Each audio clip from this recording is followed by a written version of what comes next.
You are listening to Mining Stock Education, where you'll learn from the top leaders in the natural resource sector and uncover quality mining investment opportunities. So I think we need more demonstrations of success.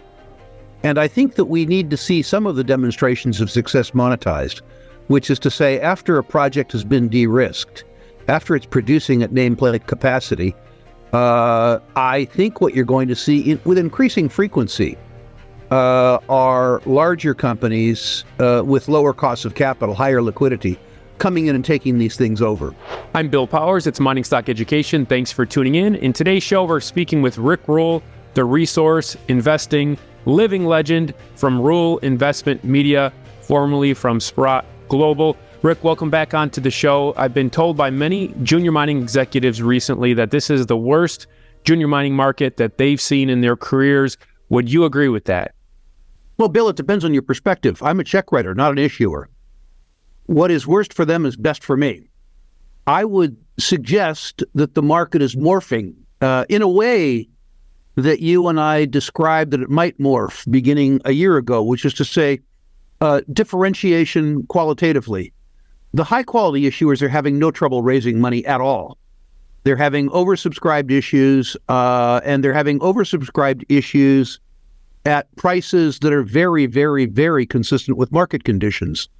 The rest of the market, which is to say the lame, the halt, and the blind, are having difficulties as they should.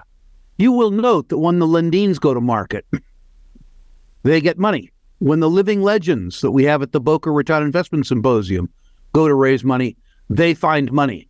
The market is much less forgiving with junior mining companies that can't demonstrate at the offset what purpose they might fulfill for society and for investors. So I think we are seeing a segregated market, and I personally believe that that's a healthy thing.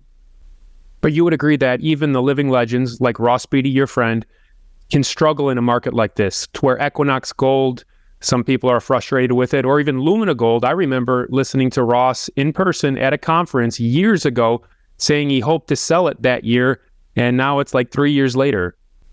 Certainly, the market is less inclined to lunacy than it used to be. I personally believe, with regards to Equinox, that the market is skeptical about their ability to bring in the hard rock deposit in Ontario on time, on budget. The market has seen so many failures in Northern Ontario in the last 2 years that they're skeptical about this billion-dollar project. I happen to believe, knowing Ross Beatty and knowing his team, that they will bring in the deposit on time, on budget, at nameplate capacity. And if I am correct, if they do that, I think that the stock will re-rate substantially. With regards to Equinox, it might be that the overall market conditions lead to a skepticism that wouldn't normally exist around a Ross Beatty company. But certainly with regards to Equinox, you can point specifically to what the market considers to be a difficulty. And of course, some of Equinox troubles have been self-inflicted, which is to say the cost creep that they experienced in Mesquite. Now, to their credit, they fixed that. There was also concern about the fact that they operate in West Mexico, where they are hit both from a less mining-friendly regime in the form of AMLO, Mexico's idiotic president, Mexico's president, and also, of course, by the prevalence of narcotraficantes in Western Mexico. But I would suggest to you that the principal malaise that's confronting Equinox is their ability to deliver, or the market's perception of their ability to deliver, their Northern Ontario construction project on time, on budget, given the incredible failure of the industry as a whole to meet expectations that they themselves guided in newly constructed projects in Northern Ontario. Okay, so as you referenced, there's been a lot of those development failures, from the feasibility going into the first commercial gold pour. So when do investors believe again that when a company says our feasibility says such and such, we raised the amount of money that our feasibility dictates and we can be successful? That golden runway leading into that first year of cash flow, are investors going to believe that again? I think we need two things. I think we need more demonstrations of success. And I think that we need to see some of the demonstrations of success monetized, which is to say, after a project has been de-risked, after it's producing at nameplate capacity, I think what you're going to see with increasing frequency are larger companies with lower costs of capital, higher liquidity, coming in and taking these things over.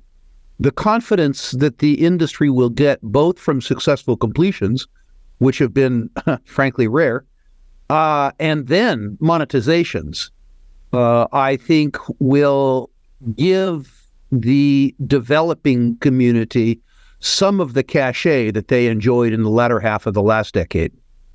Rick, I've talked to friends that focus on junior mining, and we concluded that there's less than 100,000 people in the world that actually care about junior mining speculation on a day-by-day basis.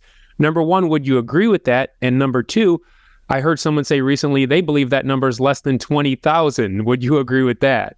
No, I think those numbers are both silly. The best database around that, I think, is the Agora publishing database of people who are willing to pay for investment information around natural resources, precious metals, and hard money. The indicated active database there is in the 500,000 people range. My own database, new additions, net of deletions, in the Rural Investment Media database, which is primarily mining focused, although we do talk about oil and gas and some other commodities, has about 80,000 actives. So I would suggest that the numbers that you're quoting are very, very, very wrong to the negative side. But with the number with a 500,000 people, I couldn't see that many being actively involved in their portfolios on a day-by-day basis. I guess that's the type of investor we were referring to. I think the difficulty that you're seeing is that the number of aspiring public mining companies relative to the universe of investors is too high. And the investors are less stupid than they used to be. The issuers prefer stupid to smart investors, particularly the industry that's represented by the lame, the halt, and the blind issuers. And I'm afraid that the lame, the halt, and the blind is the overwhelming number of issuers. If you look, as an example, at promotional groups who make a deliberate effort to communicate well with their investor base, and also deliver results. As an example, Amir Adnani with his range of companies. He has absolutely no trouble raising money, $20 or $30 million at a crack. He has absolutely no trouble maintaining trading liquidity in names like UEC above 500,000 shares a day. And he has an active investor database through the combined companies at 90,000 people. It isn't as easy as it used to be. That's because the mining industry as a whole has abused the privilege that it enjoyed for the last 30 years. The short report on UEC that came out and sent the shares down 15%, I suppose by the referencing UEC, you would not agree with that short report? Well, I'm not saying I agree or not. One of the things about having a 90,000 person database is that your share price reflects your promotional efforts in addition to reflecting the assets that you control. The criticisms in the short report, which is to say excessive G&A, one needs to ask themselves excessive with regards to what? The promotional expenditures are very high, but their cost of capital is very low. Is there a trade-off? Individual investors will have to make up their mind with regards to that. Now, Bill, it is alleged, I won't confirm or deny, that 25 or 30 years ago, I was active in stock promotion.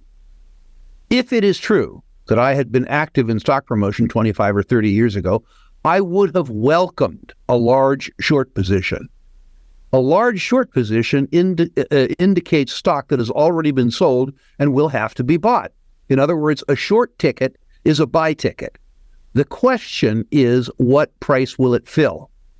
If the spokespeople are right and the company's assets are decent quality, that short ticket will have to be filled at a higher price. If the shorts themselves are right and the company's aspects are suspect, that short ticket will be filled, but it'll be filled at a lower price. For me personally, having a high quality issuer with a very large short position against it is a wonderful thing.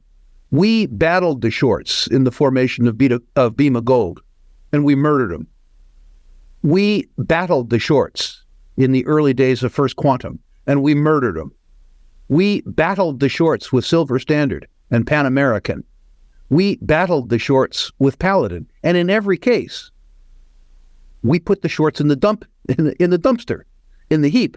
There were other circumstances where our judgment with regards to what companies we should back was less good, and the shorts won. That's part of the game. So you like a battle, and you named your new bank Battle Bank.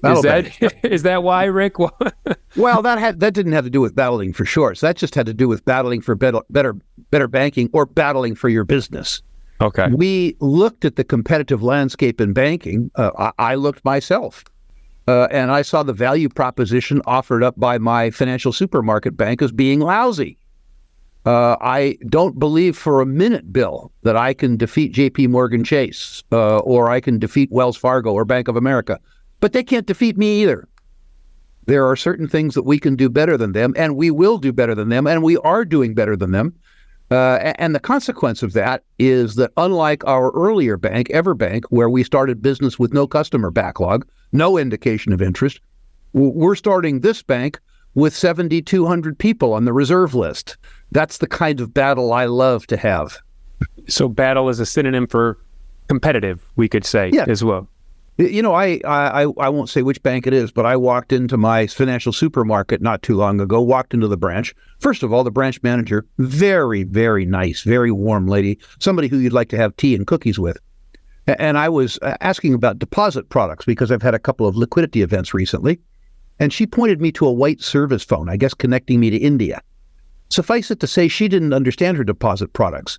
And that was understandable because the bank had 14 different deposit products, 5 of which promised to pay me no interest. What utility did the branch offer me? None. What benefit do I get from 14 products, which I believe were primarily organized to confuse me? None. What possible benefit would I get from a deposit product that didn't pay me interest? None. At Battle Bank, we're going to have a high yield account.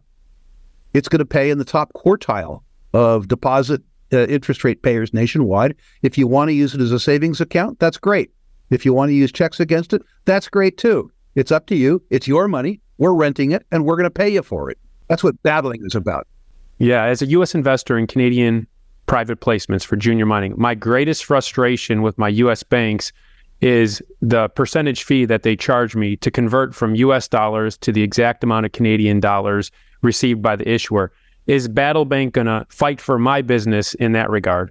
Battle Bank's going to go further than that. You will be able to have a Canadian dollar denominated CD or a Canadian dollar denominated money market account in the U.S. I myself used EverBank for that for years. I got around exchange fees because I didn't pay them. And I didn't have to open an account at a Canadian bank. I could open an account in a U.S. bank, and I could do my banking on my phone. I could denominate my money in U.S. dollars, Canadian dollars, Australian dollars, British pounds, Swiss francs, euros. All of that was available to me, 24 currencies. And that'll all be available to you at Battle Bank. You will be able to participate in Canadian private placements, sweep Canadian dollars into your account, keep them in Canadian dollars, wire out money in Canadian dollars for Canadian private placements without paying exchange fees. And by the way, while getting paid interest. Well, this interview is not sponsored by Battle Bank. I might want to add that at this point. But jumping back to junior mining stocks, I was thinking this, Rick. In your 4+ decades of observing successful, independent-minded, self-directed junior mining speculators, have you ever met one that was wildly successful that didn't love geology? That didn't love geology. I have seen some very, very successful speculators who didn't have a very good knowledge of or probably interest in geology. But those people were very good at hiring geologists and taking the information that they got from geologists, which is to say that while they didn't do the work, they paid to get the work done. And then they incorporated reality that they paid for rather than narrative. Certainly, I look at the astonishing success that Frank Giustra has enjoyed over the 4 decades that he and I have been in the business together. And I wouldn't describe Frank as being primarily interested in geology. I would describe Frank as being extraordinarily competent at hiring and paying for good geological talent. And I would credit him, too, with having the good sense to pay attention to the information that he acquired, whether or not it was convenient for him. I point, too, to my friend Paul Stevens, whose real expertise has been technology. He's turned into a very, very successful natural resource investor, not because of any innate interest or capability in geology, but rather because his Rolodex, admittedly a dated term, his contacts are populated with high-quality geologists, and when he needs information that he doesn't possess himself, he's willing to go out, hire the best geologists he can find, and pay them. And is that what you did with Andrew Jackson for your business? I'm of two minds. I have been fascinated with geology my entire adult life, and I like to do the basic work myself. But I'm certainly familiar with my shortcomings. I had Brent Cook working for me before Andy Jackson, Neil Adshed, Justin Tolman.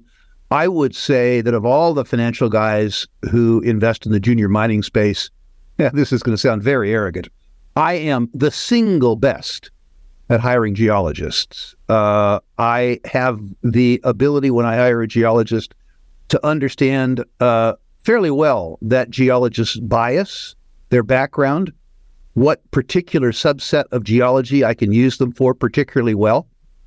I wouldn't probably attempt to encourage most individual investors to do that because the scale of my operation and my ability to amortize the expense over client commissions and fees means that I can afford and I need to be a more sophisticated consumer of geological science. And is it true that sometimes you would even give your geologists a line of credit so that they could learn how to speculate even as you learn geology from them? That's very true. That was a trick that I used. I gave them a living as opposed to excessive salaries. I paid them bonus based on successful efforts, but I also gave them a line of credit because I was more interested in what they were going to do with their own money than in what they thought I should do with my money. I always thought that was a more valuable opinion. And that turned out to be very good for me and very good for them. One criticism I might have of most geologists who come from the mining industry to the financial services industry is that their knowledge has been too abstract rather than applied. I tried to teach them how to turn rocks into money.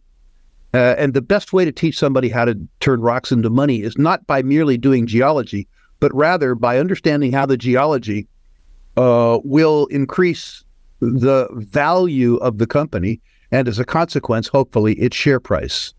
So you have a conference in about 6 weeks, the Rule Symposium, and would that be one of the goals of that symposium, to teach people how to turn rocks into money? Absolutely. The whole reason for existence of Rule Investment Media is investor education. And the Rule Symposium is really meant as an outgrowth of things like the Rule Mining Classroom, where we teach people how to invest in mining stocks. The live symposium is really a laboratory where people can use other lessons taught by Rule Investment Media to improve both their knowledge and their net worth. The symposium, of course, is the sort of crystal point, the focus point. At the symposium, we will do all things at once. It'll be a smorgasbord. We'll have great big picture speakers that give you sort of a worldview, a paradigm, not the kind that you would get on NBC or CBS, but rather the Jim Rickards of the world, the Doug Caseys of the world, the Bill Bonners of the world, the Nomi Prinz of the world, the Grant Williams of the world. People whose big picture outlook is important, but different from that which you would generally get.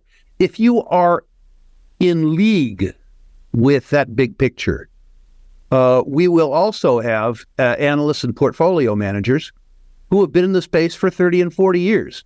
People who didn't learn to spell gold 3 years ago as a consequence of COVID. More importantly, Bill, as you know, every year since 2002, we've had a feature called The Living Legends, where entrepreneurs who have built multi-billion-dollar companies from scratch talk about how they did it and why the lessons that they learned made them better investors and how they can make you a better investor.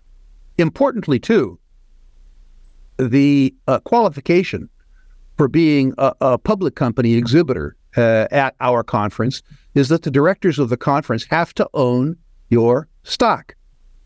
At most conferences, the qualification to exhibit is a pulse and a check that cashes in reverse order of importance. Now, sadly, Bill, there's no guarantee that because I own a stock, it'll go up. But there is a guarantee that every public company exhibitor at our symposium has been vetted and has passed that vetting process well enough that we've invested both our time and treasure in them. And the final thing that makes the conference unique relative to any other investment conference that I give is, that I see, is an explicit money-back guarantee. Any attendee who comes to the conference, either live or this year virtually, will live stream the conference to people who can't come to Boca Raton, has an absolute ironclad money-back guarantee. If you don't believe that you got your money's worth, you get your money back. Now, interestingly, the most common reason given for requesting refunds traditionally has been that there was more information available than the attendee thought that he or she had the willingness or the ability to understand. In other words, we gave people too much. And that's a valid reason. If for any reason you don't believe that you got your money's worth, either with live attendance or with virtual attendance, we will, on a no questions asked basis, give you the money back. We would, of course, appreciate it if you told us why you didn't get value, so that we can incorporate your suggestions into next year's conference and re-earn your tuition. Excellent. Well, Rick, I will link to the sign up for your symposium in the show notes below. It's been a while since you've been on the show. I really enjoyed touching base with you, and thank you for your insights today. Bill, thank you. And any of your listeners who like what I have to say about resources are invited to continue the conversation with me in a very focused fashion. If you go to ruleinvestmentmedia.com and list your natural resource stocks, I personally will rank them 1 to 10, 1 being best, 10 being worst. If you're interested in the symposium, by all means, in the question and comment section, write symposium. If you, like Bill Power, occasionally enjoys participating in private placements, and you care about what placements I personally participate in on a no obligations basis, write in placements. And finally, if you would describe your own relationship with your current bank as substandard and would like to let Rick Rule battle for your business, in the question and comment section, either write bank or battle bank, and we'll give you more information about a business that we think will benefit every single person who listens to your podcasts. Thank you, Rick.